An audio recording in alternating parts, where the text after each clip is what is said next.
Hi everyone, it's Rax. Diablo 4 Season 5 is about to start, and there's a ton of new items and uniques and changes to the game, and everybody is wondering, what should they play? But it's not just a function of what should you play in the end game, you gotta level up first, and stuff like that. So, I have been religiously theory crafting and reading through all the Maxroll guides from all the great writers that we have and talking to different people. Today I'm going to take you through class by class and tell you what I think is one of their best ways to start out leveling, farm in the end game, and then finally transition into an ultimate build. So let's get started with the Barbarian. First, let's look at the leveling builds tier list for Barbs. And we've got Upheaval, Double Swing, and Whirlwind in A, Hoda down below, and Rend at the bottom. The one for me that feels pretty good with pretty much nothing is Double Swing. So that is where I would advise you to start. We have the lovely guide here written by Slothmaster. Essentially, all you do is walk up and chop the monsters with Double Swing. It's one of the only builds that works pretty well with almost nothing from what I found. And believe me, I played a lot of Barb. Barb has been, I would say, my main class, even though I played all of them, and it's also my favorite class. I think Double Swing Barb is going to feel all right, even though Barb struggles a little bit at leveling to finally get going here. Then, in the end game for farming, you can't convince me to play something else other than the Double Swing Twisters. This build absolutely moves at the speed of light and destroys everything. I think we have a video here showing a little bit of gameplay. So it really just looks like this. You jump forward, you get in there, and everything is instantly dead. Even with the nerfs that are coming to Barbs, and Barbs aren't quite getting as much of the buffs as the other classes this season, for speed farming, your character is still going to look like this, running around and just deleting everything in sight. Anything except for the uber bosses or very high levels of the pit is going to instantly die. So I think this is where I would spend most of my time on Barb in a season powering up. And then we have some specialized builds in Maxroll, and the Bash Barbarian for the endgame is ranked S tier along with Flay. And this Bash Barb setup should absolutely destroy. And it's got a little bit of a different play style than last time. Believe that this setup is a walking arsenal build, which means you want to swap between things. So down here, it should explain how to do it, where you're just going to rotate through. Here it is. Activate all the walking arsenal bonuses. You rotate through the different skills. Bash, Rupture, and then Hoda. Then after that, you just bash everything in sight, as Snail said. Snail's a good friend of mine, godly writer, multi-rank 1 Diablo 3 player. He knows his stuff. I played his guides in the leveling race last time. Worked like a charm. So that's the progression that I would do with Barb. Double Swing into Double Swing Twister into Bash will definitely clear all content, without struggling too much, except for in the very beginning. Now let's look at the Druid, which has a similar fate to the Barbarian. It's going to have a very slow start and probably a super awesome endgame build. So out of all of these builds, and I've played a lot of them leveling up, the one that has felt the best to me is Lightning Storm, when you pretty much don't have anything and you're struggling through to go through the game. But they're going to hand us all the companion stuff. And with the buffs there, I think I would go Companion Druid. Honestly, just for a change of pace, I think it would be fun. And Poison Creeper is very good early on. And so this is probably what I would go for. Not a whole lot to say here. We summon our companions, we use Shred, and that's it. We pretty much just move on through and let our little friends take care of everything. Absolutely not going to be the fastest leveler out there, but I do think it would be fun. I do think it would be an enjoyable experience. Then you get to the end game, and you could actually stick with Companion Druid here, but that is not what I would do. I would definitely switch to the Landslide Druid. And the thing that I like so much about this is it has so many incredible synergies here that are just going to make it really fun. So when you get to the end game and you finally get this ring, is where you're going to hit an inflection point. So you cast Landslide and it causes tectonic spikes to deal damage. And then if you summon Landslide in the tectonic spikes, it might spawn extra landslides. But there is a beautiful key passive for the Druid, Nature's Fury. Casting an Earth skill has a 35% chance to trigger a free Storm skill. And what Storm skill should we use? Of course, Lightning Storm. Then there's new uniques here, or buffed uniques, where we have Lightning Storm gains 1 strike every time it grows. Lightning Storm critical strikes cause lightning to strike twice, dealing 20% increased damage. And when you have it fully juiced up, you can get +8 to Lightning Storm. So essentially, when you have all these wonderful synergies, and remember from the Nature's Fury key passive, they're all both counted as Earth and Storm skills. So you can do so many tricky things and get so many multipliers that by the time you're just spamming Landslide, you essentially become Thor and you're summoning so many lightning bolts that it's just going to kill everything. If nothing else, it's going to be really cool to watch. I would say there's pretty much a 100% chance that I'm going to make this build. And it looks like, I think the estimation is this for this to be S tier. I really hope it is. But if it's not S tier in output, it's certainly going to be S tier in fun and S tier in the synergies. This is what I would be looking forward to when playing a Druid. Next up, we have the Necromancer. The Necromancer is absolutely going to obliterate leveling up, as they always do. They are the kings of it. And then in the end game, you've got a few choices based upon what kind of playstyle you would like to do. So leveling up Minion Necromancer while throwing Blood Surge on your bar, nothing can beat this. Your minions are so incredibly strong, and they tank for you, and Blizzard improved their AI, and then anything, when you run into a room, you could jump in the middle and use a Blood Surge, which is stupidly strong with absolutely nothing that kills most of the room, while your minions are guaranteed to finish off everything else that might have survived. This is the best leveling build in the entire game. It's also very easy to play. You just huge AoE in the room, and then your minions kill the rest of it. You can't possibly beat it. When you get to the end game, Minion Necromancer is still going to be one of the best builds in the game. If we look here, we got Minion, Bloodlance, Bone Spear, Bone Spirit. I'm going to talk about these three. Bone Spear has always been there, but it kind of lost some of its former glory from some of the previous seasons.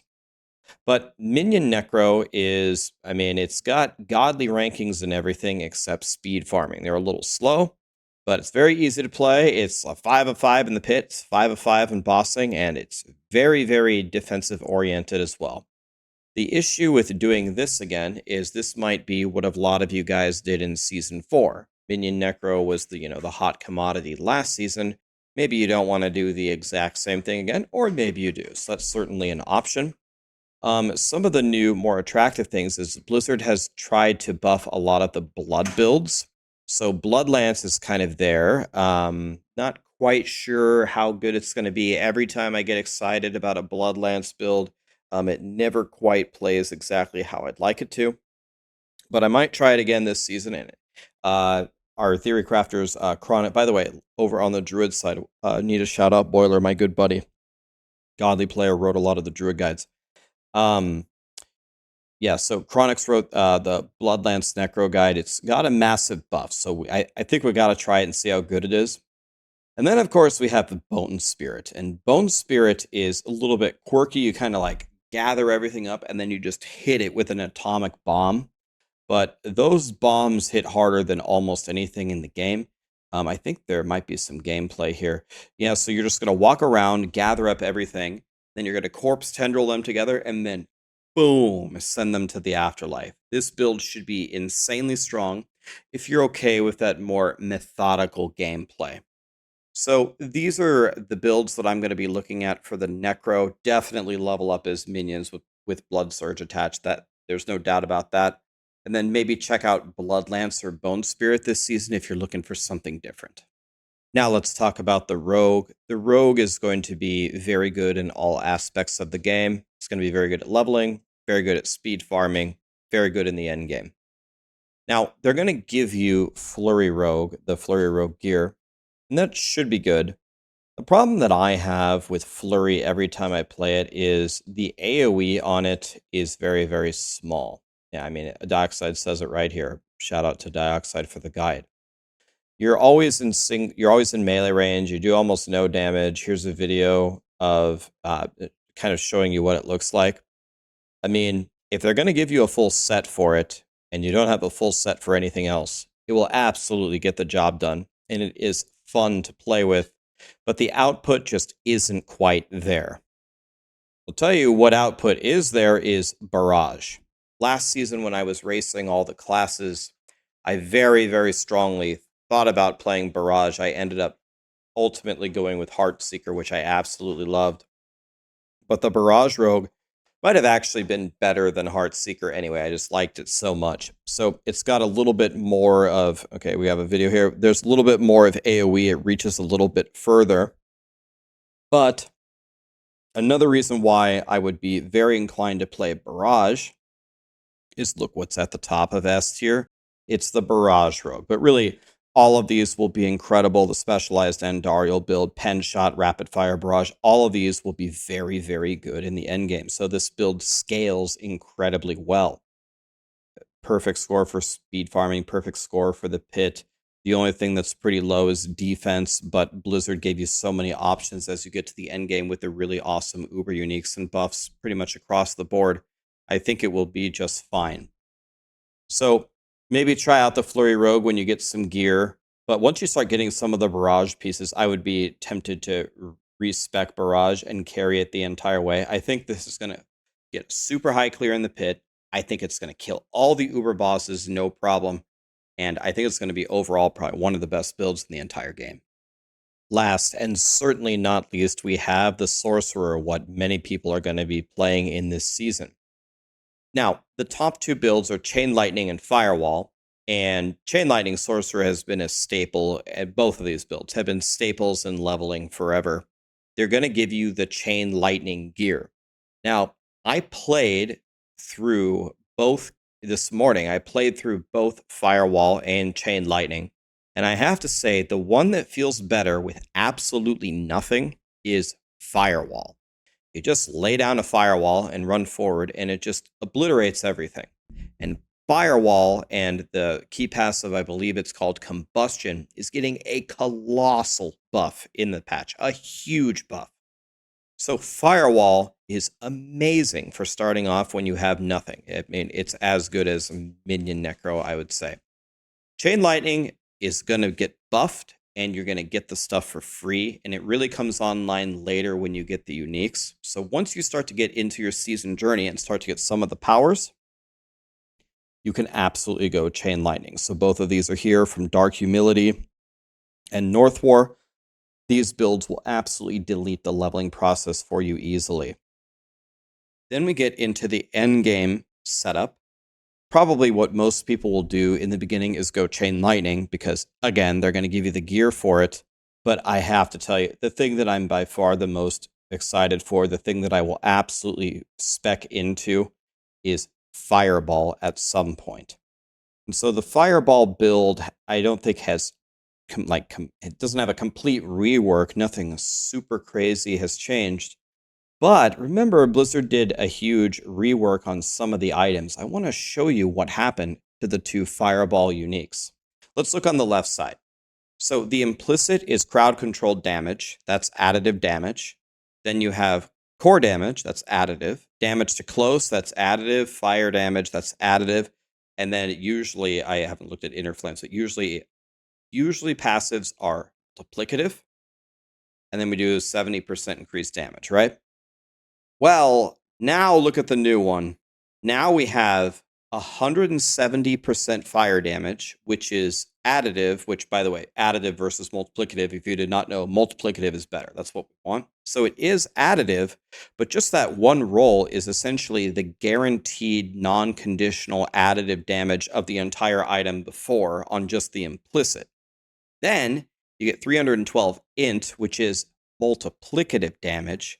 Then you get 2 temperings, which are incredible, way, way better than the old stats.